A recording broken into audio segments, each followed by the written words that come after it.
اعوذ باللہ من الشیطان الرجیم بسم اللہ الرحمن الرحیم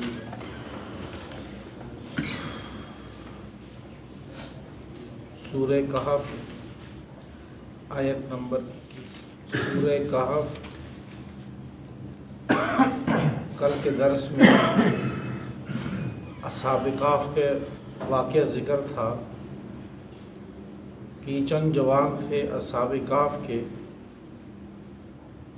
کہ اپنے وقت کے جو بادشاہ تھا اس کے دین کے مخالف یہ لوگ اس کے بالکل مخالف تھے، وہ مشرک لوگ تھے، تو یہ صاحب ایمان تھے۔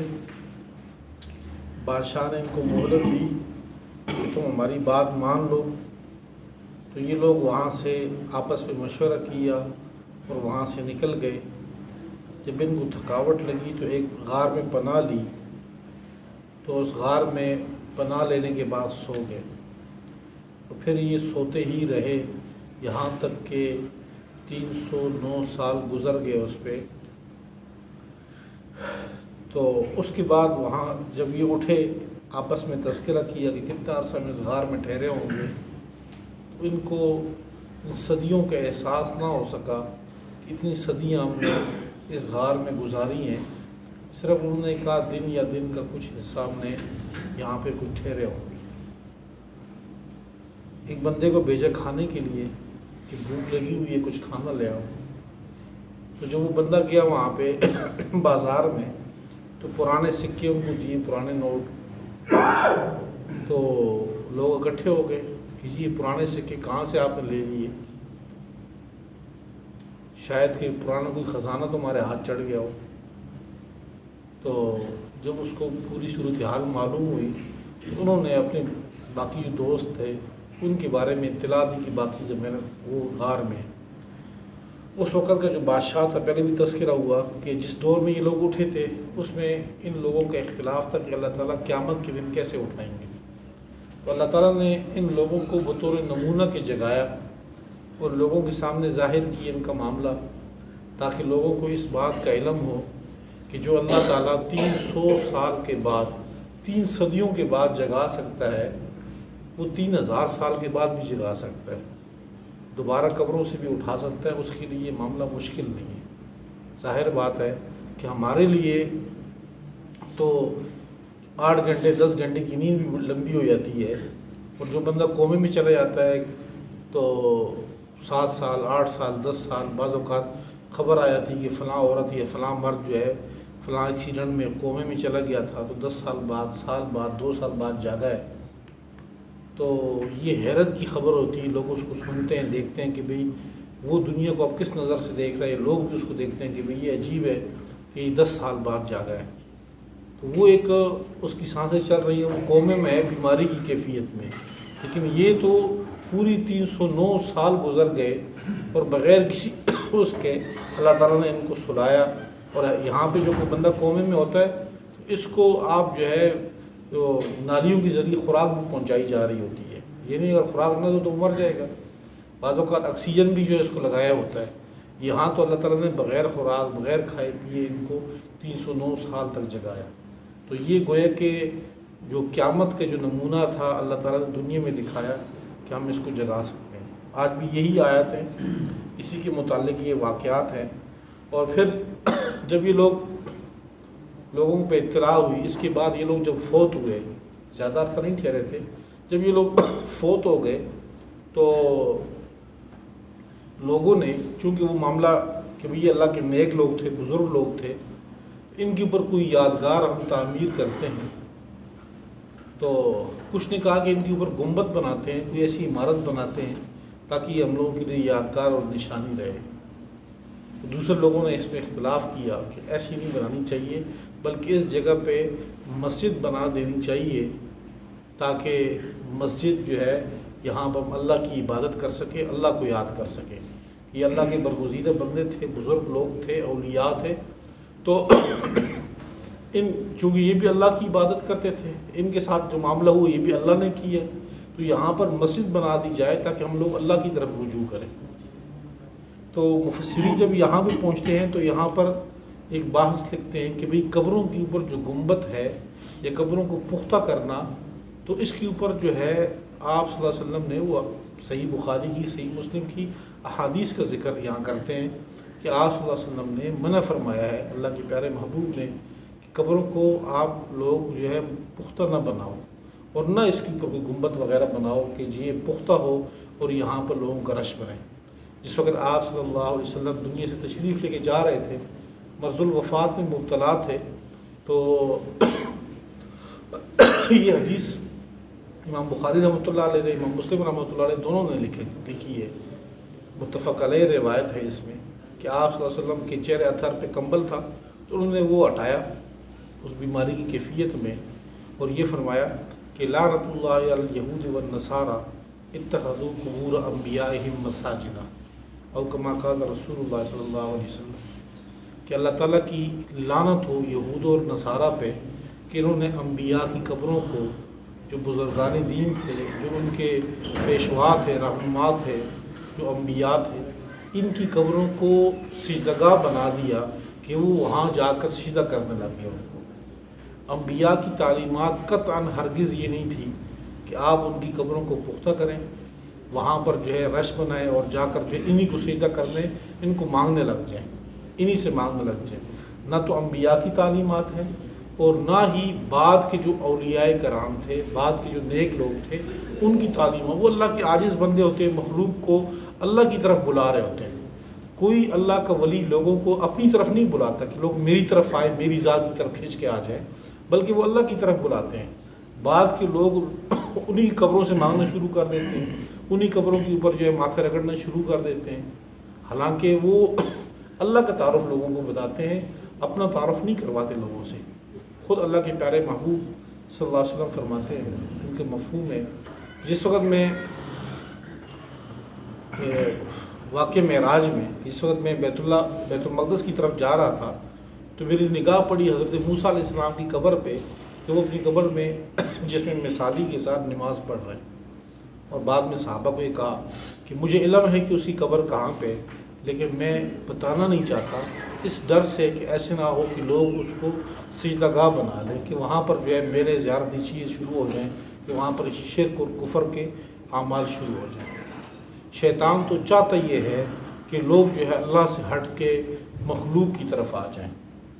ہر ایک کو اس کا مقام دینا چاہیے جو مقام ہے۔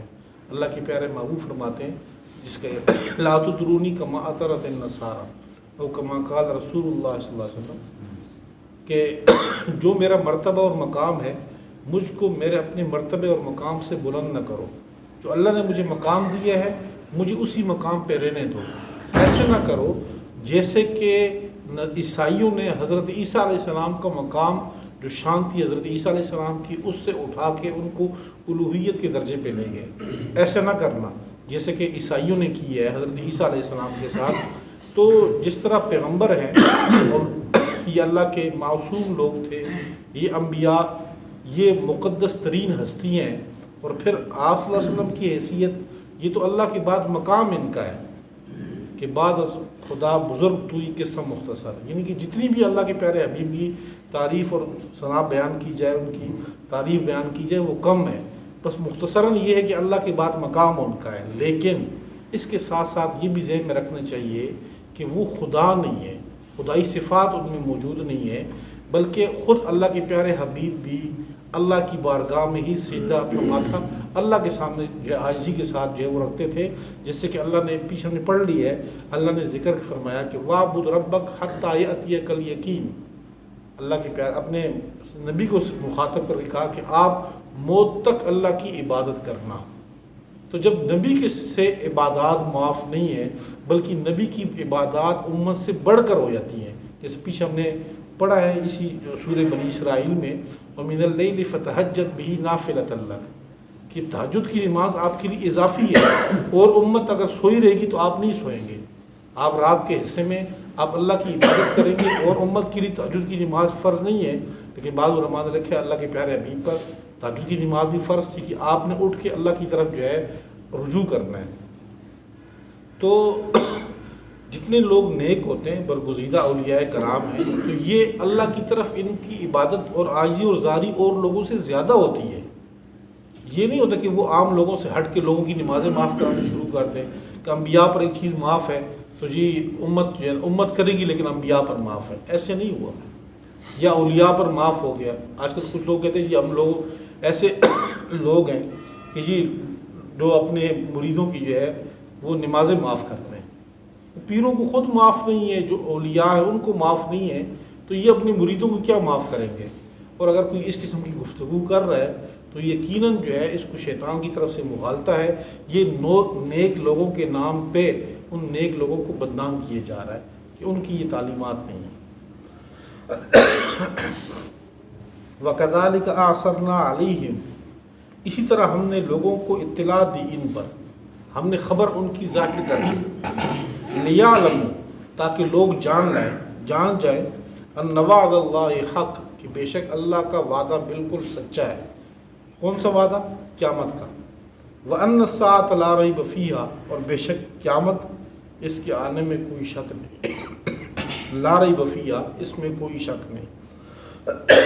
اب یہ معاملہ ختم ہو گیا. اذ یتنازعون بینہم, یہ معاملہ ہو گیا ان کی موت کے بعد کا. اذ یتنازعون بینہم, جب یہ لوگ جھگڑ رہے تھے آپس میں, امرہم, ان کے معاملے میں یا اپنے معاملے میں جھگڑ رہے تھے. کیا جھگڑا چل رہا تھا؟ فقالو, تو کچھ کہنے لگے, ابنوا علیہم بنیانا, ان کے اوپر کوئی زیارت, کوئی عمارت, گنبد بنائی جائے. ربہم عالم بہم, رب ان کا خوب جانتا ہے ان کی حالت اور کیفیت. قال الذین غلبوا علی امرہم, کہا ان لوگوں نے جو اپنے معاملے میں غالب تھے, جو جن کا معاملہ زور چلتا تھا, انہوں نے یہ کہا, لنتخذن علیہم مسجدا, ہم البتہ ضرور ان کے اوپر مسجد بنائیں گے کہ یہاں پر اس جگہ پہ مسجد بنائی جائے اور اللہ کی طرف رجوع کریں لوگ.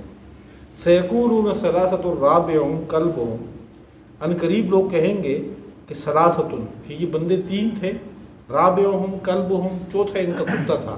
یعنی ان کی تعداد کے بارے میں کچھ لوگ کہیں گے کہ یہ تین تھے اور چوتھا ان کا کتا ان کے ساتھ تھا. ویقولون, اور کچھ کہیں گے لوگ, خمسۃ, یہ 5 افراد تھے, سادسہم کلبہم, تو چھٹا ان کا کتا تھا, رجمہم بالغیب, یہ تیر مارے بن دیکھے. جس طرح ہم کہتے ہیں کہ اندھے کنویں میں ڈول ڈالنا, اردو کا محاورہ ہے. تو رجمم بالغیب یہ عربی کا ایک محاورہ ہے کہ بن دیکھے ایسی فضول سی بات کر دینا, کہ ایسی خبر نہ ہو معاملے کی, اور رجمم بالغیب ایسی فضول بات ہے, بغیر دلیل کی گفتگو.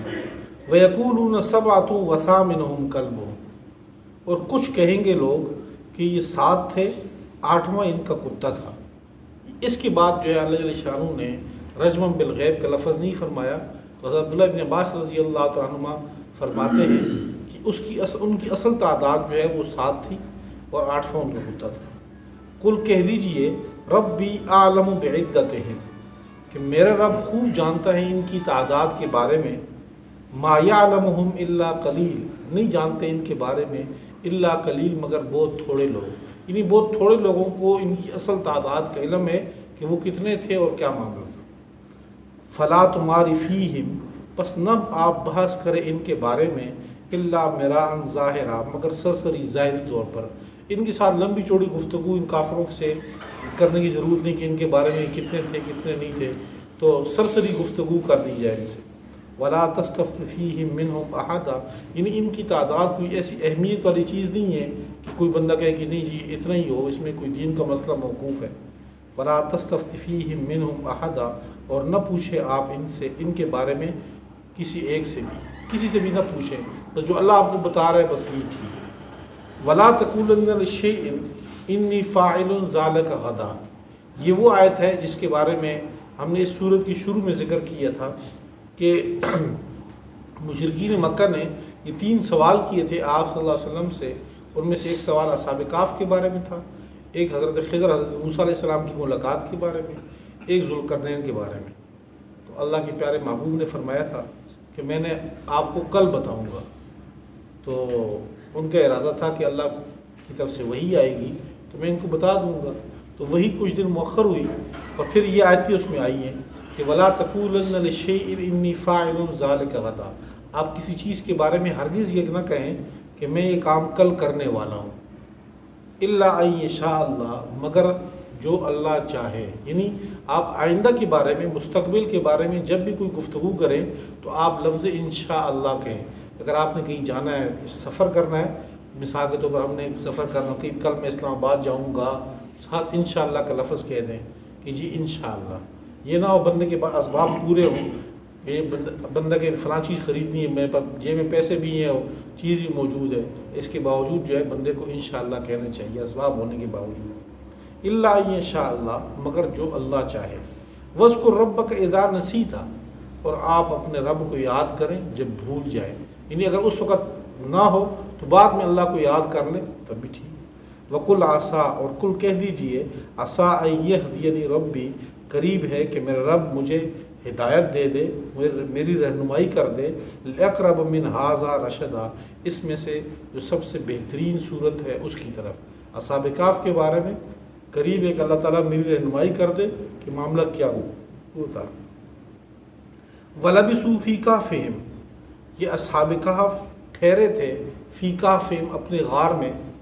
یہ جو مدت جو ان ٹھہرے تھے، سوئے ہوئے تھے، 300 سنین، 300 سنین، 300 سال، وازدادوا 9، اور یہ بڑھ گئے تھے اس میں 9 سال مزید.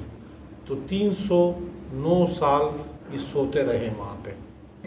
علماء نے کچھ یہاں پہ لکھا ہے کہ 300 سال اکٹھا لکھا ہے، اور وازدادوا 9 سال مزید بڑھ گئے. تو یہاں پر کچھ نے لکھا ہے کہ اصل میں 300 سال یہ اگر شمسی سال کو، جو عام ہم کہتے ہیں عیسوی سال، اس کو گنا جائے تو یہ 300 سال تھے. اور اگر قمری سال چاند کے حساب کیے جائے تو چونکہ ایک سال میں 10 دن کا فرق پڑتا ہے، تو 300 سال میں یہ فرق معلوم ہو جاتا ہے، چلا جاتا ہے جا کے 9 سال پہ. 300 سال میں ہر 100 سال میں 3 سال کا فرق پڑتا ہے، تو 300 سال میں 9 سال کا فرق پڑ گیا. تو اگر چاند کے حساب سے دیکھا جائے تو یہ 309 سال بنے تھے. اس لیے اللہ تعالیٰ نے دونوں کو تعداد الگ الگ لکھی ہے. قل اللہ اعلم بما لبثوا، قل کہہ دیجئے اللہ اعلم بما لبثوا، اللہ خوب جانتا ہے جتنی مدت وہ لوگ ٹھہرے تھے. لہو غیب السماوات والارض، اسی کے پاس ہے غیب آسمانوں اور زمین کا. ابصر بہ واسمع، وہ خوب دیکھ رہا ہے. واسمع، کتنا ہی خوب وہ سن رہا ہے، کتنا ہی خوب وہ دیکھ رہا ہے. کتنے یہ ابصر بہ واسمع دونوں فعل تعجب کے ہیں، تعجب کے الفاظ ہیں. کتنا ہی اچھا جو ہے وہ دیکھ رہا ہے، کتنا ہی اچھا وہ سن رہا ہے. ما لہم من دونہ من ولی، اللہ کے علاوہ کوئی ولی نہیں ہے، کوئی کارساز نہیں ہے. ولا یشرک فی حکمہ احدا، اور اللہ کے حکم میں، اللہ نے اپنے حکم میں، اپنی بادشاہت میں کسی کو شریک نہیں کیا. وَاتْلُ مَا أُوحِیَ إِلَيْكَ مِن کتاب ربک، آپ پڑھیں ان کے اوپر ما اوحی الیک، وَاتْلُ پڑھیں آپ ما اوحی الیک، جو آپ کی طرف وحی کی جا رہی ہے، کی گئی ہے، من کتاب ربک، تیرے رب کی کتاب سے. تیرے رب کی کتاب تیری طرف اتر رہی ہے، آپ ان کو پڑھ کے سنائیں. لا مبدل لکلماتہ، اللہ کے فیصلوں کی کوئی تبدیلی نہیں ہے، کوئی تبدیل کرنے والا نہیں ہے. کوئی آ کر اللہ کے فیصلوں کو چینج کر دے، تبدیل کر دے. ہاں اللہ اپنے فیصلے خود تبدیل کر دے تو کوئی اسے پوچھ نہیں سکتا کہ آپ نے اپنا یہ فیصلہ کیوں تبدیل کی ہے، لیکن کوئی اور اللہ کے فیصلوں کو تبدیل نہیں کر سکتا. جیسے کہ حضرت یونس علیہ السلام کی قوم پہ عذاب کا فیصلہ ہو چکا تھا، اور حضرت یونس علیہ السلام کے وہاں جانے سے اللہ نے وہ فیصلہ لے لیا اور اس قوم کو ہدایت دے دی، ایمان دے دیا. اللہ سے کون پوچھ سکتا ہے کہ اللہ آپ نے تو فیصلہ کر دیا تھا، پھر آپ نے کیوں تبدیل کر دیا؟ اللہ کی ذات ہے، اللہ اپنے فیصلے خود تبدیل کر دے، اس سے کوئی پوچھ نہیں سکتا کہ آپ نے پہلے یہ فرمایا کہ یا ایھا الذین آمنوا لا تقربوا الصلاۃ وانتم سکارا، اے ایمان والو نشے کی حالت میں نماز کی طرف مت جاؤ، اور بعد میں آپ نے تبدیل کر کے کہہ دیے کہ نشے کے ہے ہی حرام، اب نشہ کرنا ہی حرام ہے. پہلے شراب کو اور حکم تھا، بعد میں شراب کو اور حکم ہے. تو یہ اللہ اپنے فیصلے خود تبدیل کر دے تو کوئی پوچھ نہیں سکتا، اور کوئی اور اس اللہ کے فیصلوں کو تبدیل کر نہیں سکتا. وَلَن تَجِدَ مِن دُونِهِ مُلْتَحَدًا، اور تو ہرگز نہیں پائے گا اللہ کے علاوہ ملتحدہ کوئی جائے پناہ، اللہ کے علاوہ کسی کے پاس کوئی پناہ کی جگہ نہیں ہے، پناہ کی جگہ صرف اللہ ہی ہے۔ وَاصْبِرْ نَفْسَكَ مَعَ الَّذِينَ، یہاں پر آپ صلی اللہ علیہ وسلم کو حکم دیا گیا ہے کہ آپ اپنے آپ کو پابند کریں ان لوگوں کے ساتھ، یدعون ربہم، جو اپنے رب کو پکارتے ہیں، بالغداۃ والعشی، صبح و شام، یعنی جو اللہ کی طرف وہاں پر صبح و شام جو ہے اللہ کی ذکر کرتے ہیں، اللہ کی یاد کرتے ہیں۔ تو اللہ کے پیارے محبوب کو یہ کہا کہ ان صحابہ کو ڈھونڈیں، تلاش کریں جہاں پر ان اللہ کی یاد کی محفل ہو، تو آپ ان میں اٹھا بیٹھا کریں۔